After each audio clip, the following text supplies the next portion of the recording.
Tired of serving up the same old tasteless victuals to your family?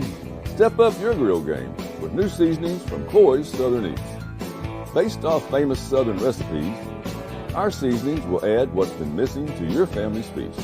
Add it to steak, chicken, shrimp, you name it. Serving up these fixings is going to make you the hero at home. So head on over to CloysSouthernEats.com and order yours today. Come get you some.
Everybody, welcome to the Razorback Diamond Report with Dudley Dawson. I'm your host, Jason Patterson. I want to thank you all for jumping on with us today.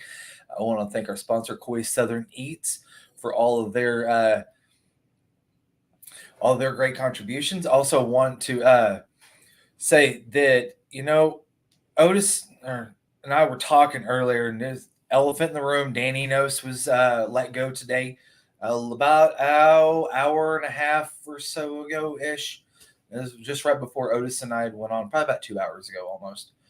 And, Dudley, we set up in the press box yesterday, and there was just no way that Sam could get around not making this move at this juncture of the season. Yeah, it was a precipitous drop in rushing, passing, total offense, effort. It just was not getting done at all. Their last, of the 14 teams in the SEC in scoring, 11th in passing and rushing, the amount of sacks, the amount of negative yardage plays, the non-existent explosive plays is just unreal that they've gone from 15th in total offense under Kendall Browse that last year to 119th this year, 103rd in passing, 109 in rushing overall. It's just I don't usually call for firings and all that, especially during mid-season. But you can't be like Douglas Niedermeyer, as I've often said, and stand in the middle of the National Lampoon's Animal House and say everything's okay when it's not. And it definitely was not okay. Yeah. This may or may not save the season. It may turn things around. You're turning it over to a 32-year-old guy who's never called plays before. He was Kenny Gatton was the Ohio State quarterback from 2010 to 2013. He's seen some really good offenses. He's run some really good offenses. You hope that'll help out. But you still got the same inconsistencies in the offensive line. Just an overall non-blocking unit it has been this year, and you haven't been able to get those explosive plays. And the schedule, you go to Florida, and then you have 3 straight home games. Maybe you'll get some momentum going there. But it was like I said, I don't like to call for people's firings, but you just can't argue with this one. And I will have to say that even if you just look at the numbers, I think it would warrant the letting go. But then you have the email situation where it's, responding to fans, and you just can't do that. No, you can't. Otis and I were talking a little bit about this a little bit ago. The way the schedule fell almost was perfect.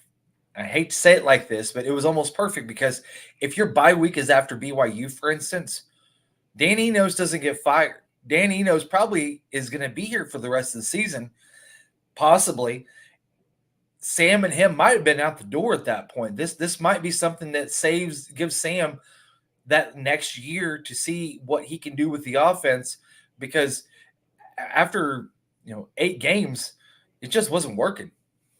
Oh, and we talked a little bit. We talked about it in the press box yesterday. The obviously he made good hires for the defense. Maybe this will be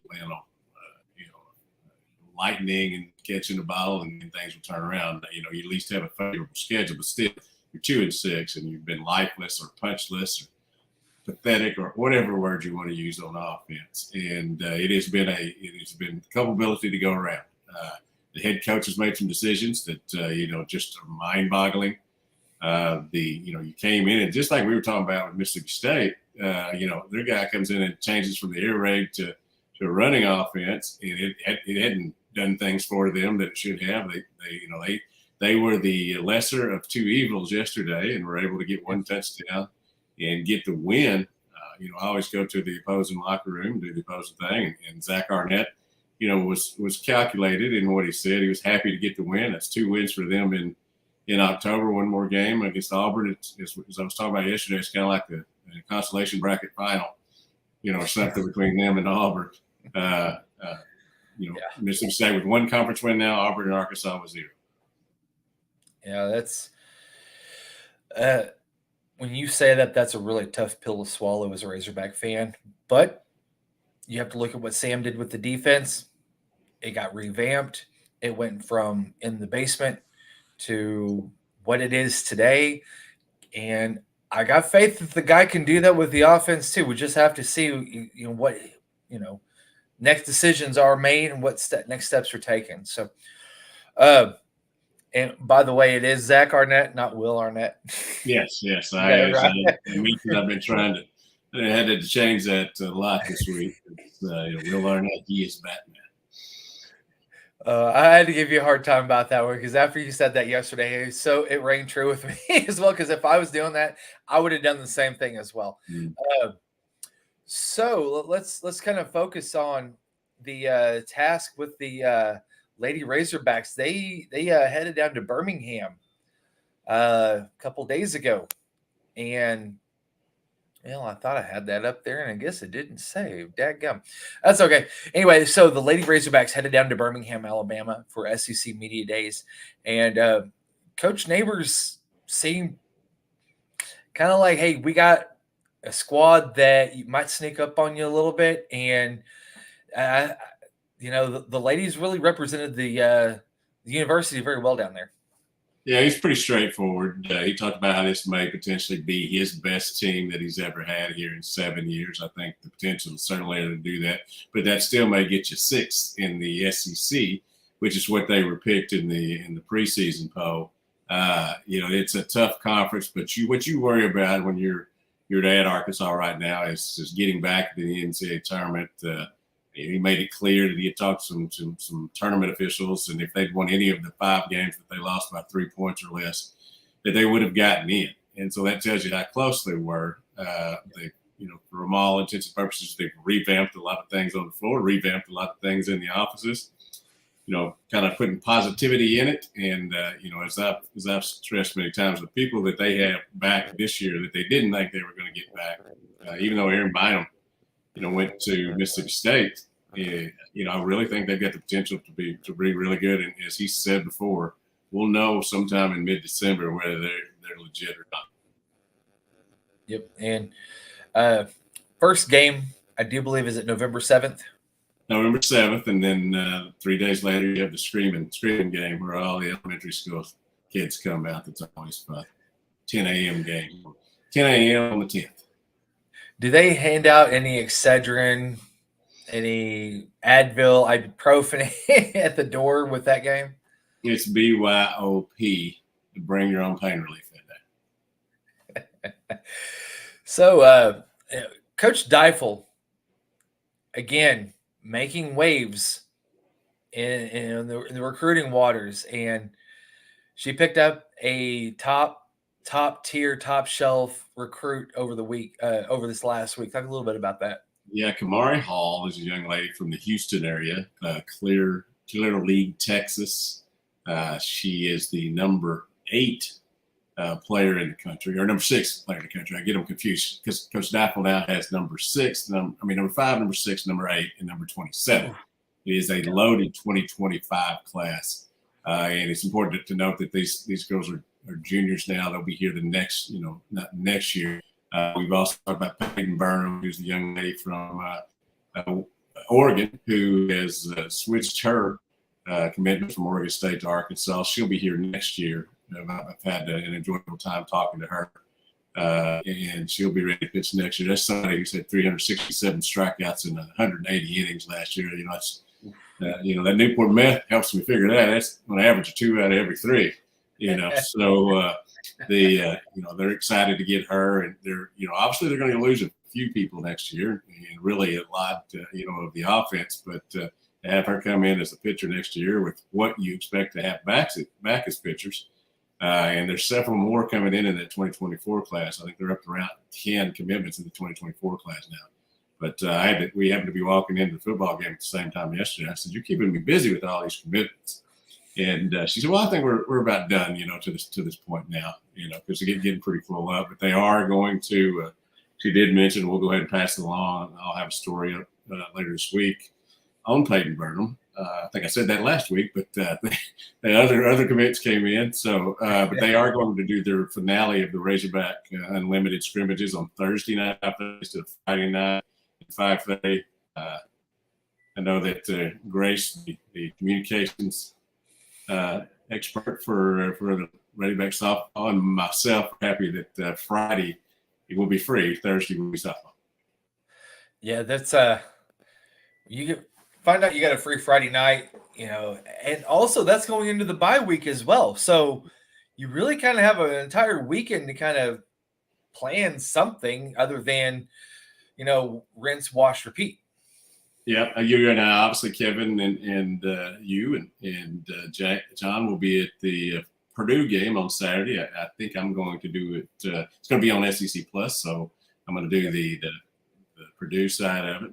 Matt Painter is a great head coach. I've gotten to know him a little bit. He actually his team was following Arkansas around in Spain and Italy when Patriot and I went over there to cover that tour. He's always been a very affable guy and certainly knows what he's doing. And I saw an AP, they're number 3. This is not your normal. This is not last Friday night scrimmage for sure. 7'4" center, certainly much better test than T. Tyler was. And I caution people that if you go to this ball game expecting to win, it might happen, but it might not too. And if ever there was a time to get to a basketball game on a Saturday afternoon in October, it's this weekend. Yeah, it's a potential NCAA champion playing at Bud Walton Arena. Yeah, because you don't see a lot of preseason games or exhibitions of this magnitude. I mean, you saw Arkansas last year going and taking on Texas, and they got shellacked pretty good. Mm-hmm. And it'd be nice to see Arkansas with Coach Musselman with a more I wouldn't say senior laden, but more veteran laden group this year. And I don't know what's going to happen, but I'm just going to say that what I saw Friday night left me extremely excited.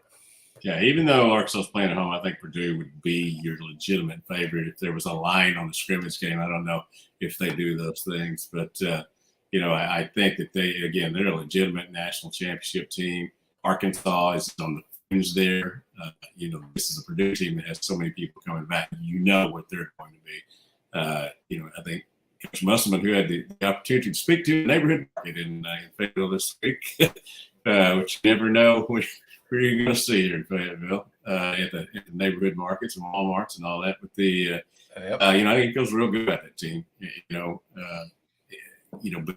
I think that again, if there was a favorite, I think it'd be Purdue. But it will be an interesting matchup, and again, fun to watch on SEC Plus, which if you can get on your smart TV. And if you don't have a smart TV, then you need to go get one.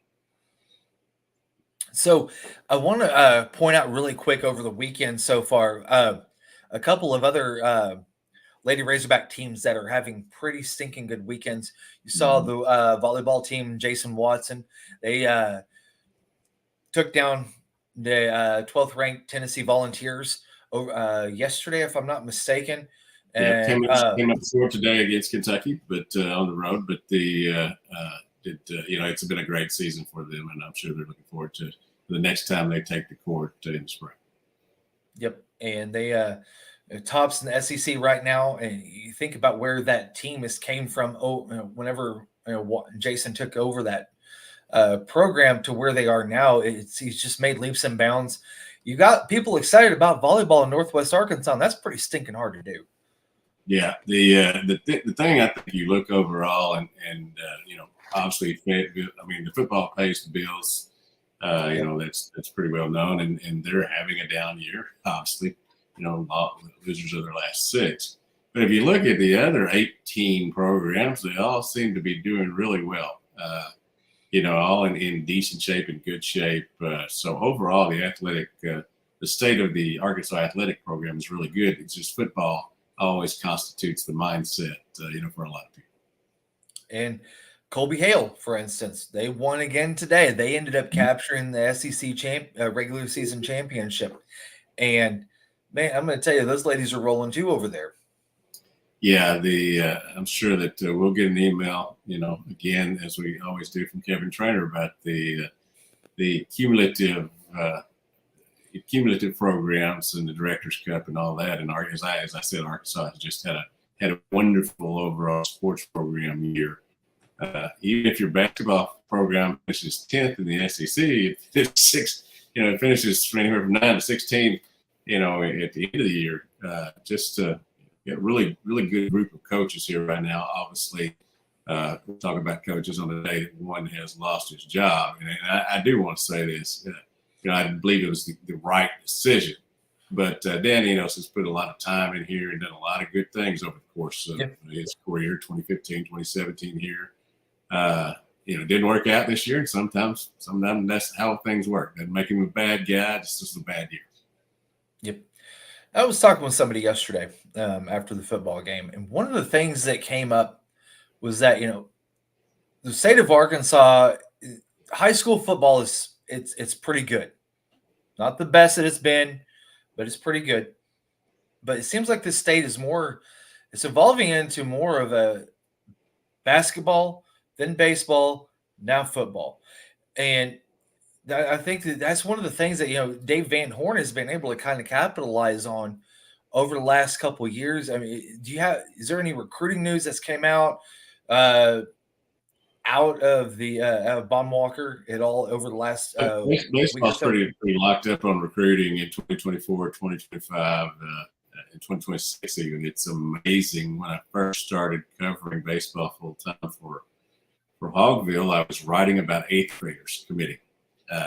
Which is you do in other sports, but he has they've done a real good job in reaching out to youngsters, and a lot of the programs here, the Sticks, the Prospects, others have done a great job at bringing in talent, both in Arkansas and ones that want to come play with Arkansas players, and you look at that, and you also look like I guess Overland Park, Kansas, and Olathe, Kansas, and Kansas City all seem to be a part of Arkansas when it comes to their recruiting footprint as well. And they've been able to really mine that, as well. So they're in a holding pattern right now, but I'm sure there's another 8th grader soon that will be deciding he wants to come play here because it is an elite program. It is.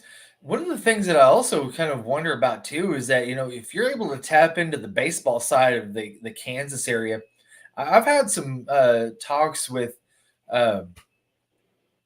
former Razorback offensive lineman that he actually coaches for Lee Summit West. And, the thing is that, and I'm going to tell you, I don't understand why. I'm talking about Limbo Parks. Yeah. Great offensive lineman here. I get messages from him here and there. He's like, we don't see any Razorback, anybody. Like, we don't see a trace of a Razorback coaching staff, assistant, anybody coming up into the Kansas City area trying to recruit. And Lee Summit West, for instance, I mean, they've had over the last 10 years, they've had great players that have come out of those out of that school and even out of that area. That's one of the things that I don't understand, why the coaching staff, and baseball's up there, but also football's up there. I don't know why they can't get up there. Yeah, that's an interesting thought. And Limbo and his buddy Greg Thomas, who I know you talk to a lot too, as I do, had a great book out. I guess it's been a couple of years now. It's been out. Those are two great dudes, and I know dudes who love their former program and would like to see the coaches more. It's a surprising thing that they don't spend more time up there. It seems to me that the recruiting footprint has a lot to do with where they hire coaches. You might look as you go down the line here to find someone with those Kansas ties, because there is a lot of talent up there. Missouri has mined some of it. Obviously, Kansas State has. Kansas is getting a lot more of it now.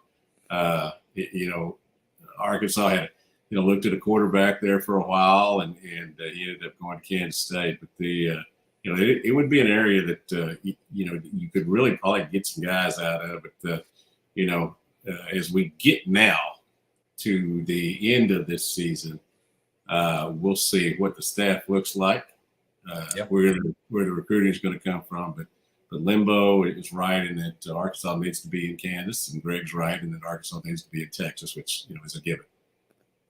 Yeah, it is. I like Honcho Razorbacks comment here. Only sports that matter right now are basketball and baseball. Other sports are irrelevant. There are a lot of women's sports that are relevant, though. I will say that. So that's just not true. You don't have other sports if you don't have football, and football is down now. Hopefully they'll get it back up. But all the other 19 sports are paid for, or 18 sports are paid for by football, and people who attend those, and the money that they manufacture. So you want them to be better, but irrelevant is not the right word to big man. Yeah, because honestly, if this not as interesting maybe, but not irrelevant. So. And yeah, that's one of the great things about with Razorback sports other than football right now, is there is that line. Everything, the waters are kind of calm. Everything's moving as should be. So, well, Dudley, I'm going to get you out of here, man. You had an off week with the Dallas Cowboys. They are off this week. And then we get the Razorback football off week next week. Now, everybody make sure to stay tuned. Tomorrow, the noon press conference with Sam Pittman will be uploaded to hogville.net. You guys can watch that right now. It's interesting because I don't think at first we were going to have one of those. But with today's news, that the situation, I believe, I thought they were going to be off Monday and Tuesday. And besides tomorrow, the Wednesday SEC teleconference will be Coach Pittman's other media obligation or duty this week. So, I'm sure that, and I'll be, typing out tidbits and be, putting up a story on the press conference.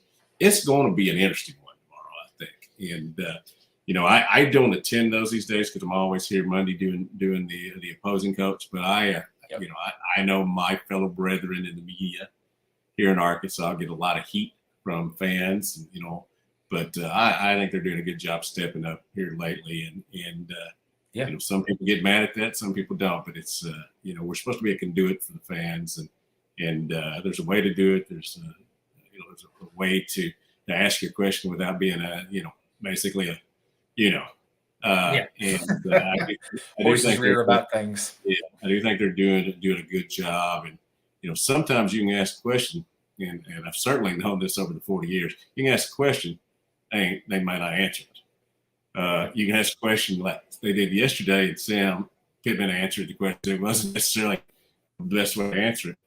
So, the sports writer's been entertaining here, not successful. Yeah, and that was one of the things that I included in my story that I wrote yesterday, was that he was asked directly, are there going to be any staff changes made? And he said, point blank, I don't want to answer that right now. I kind of took that as a tale of – what's that? They sure answered it today. Yeah, they sure did.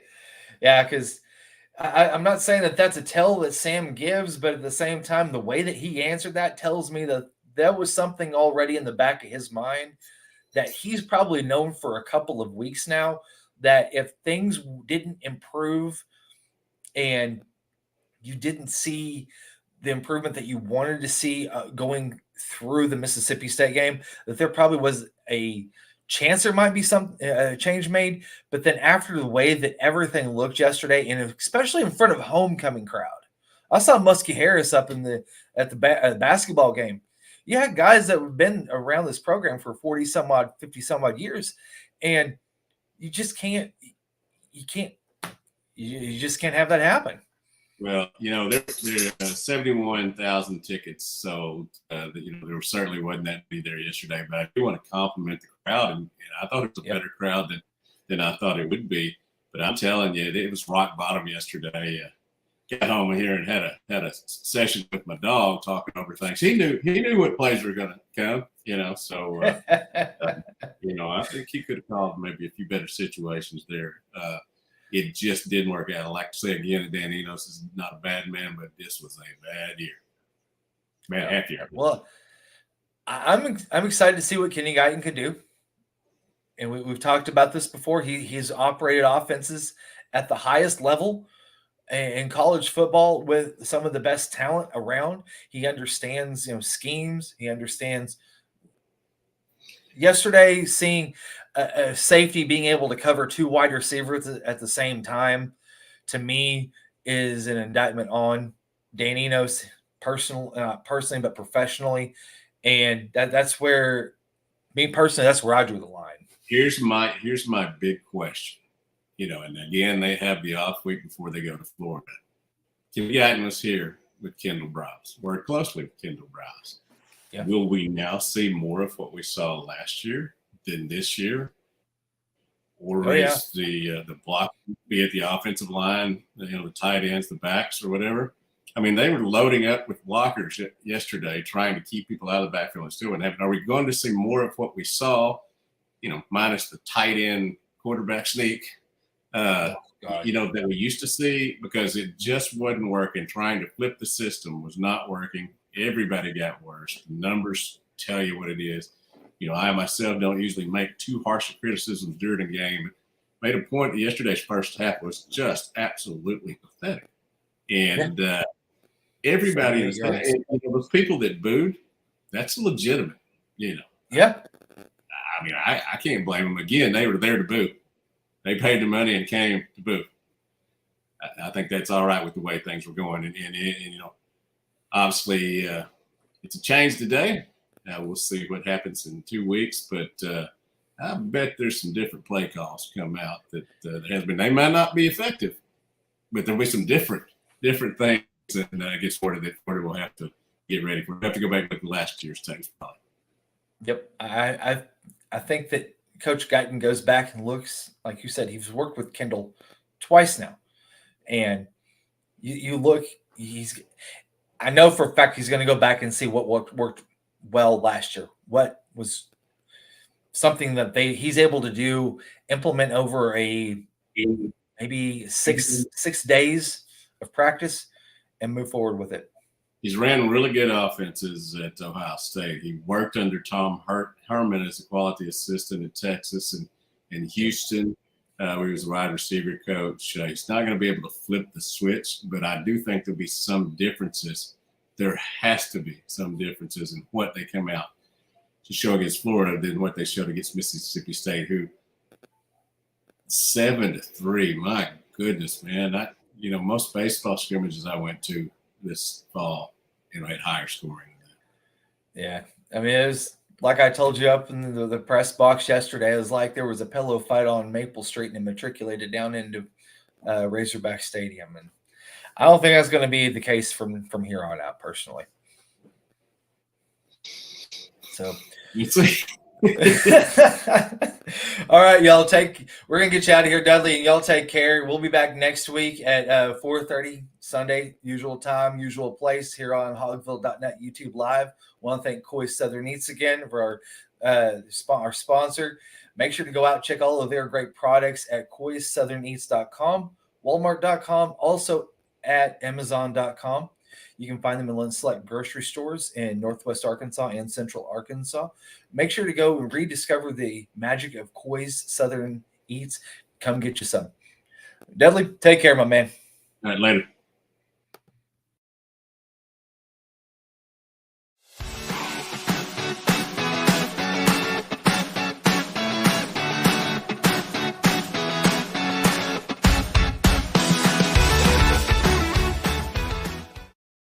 Tired of serving up the same old tasteless victuals to your family?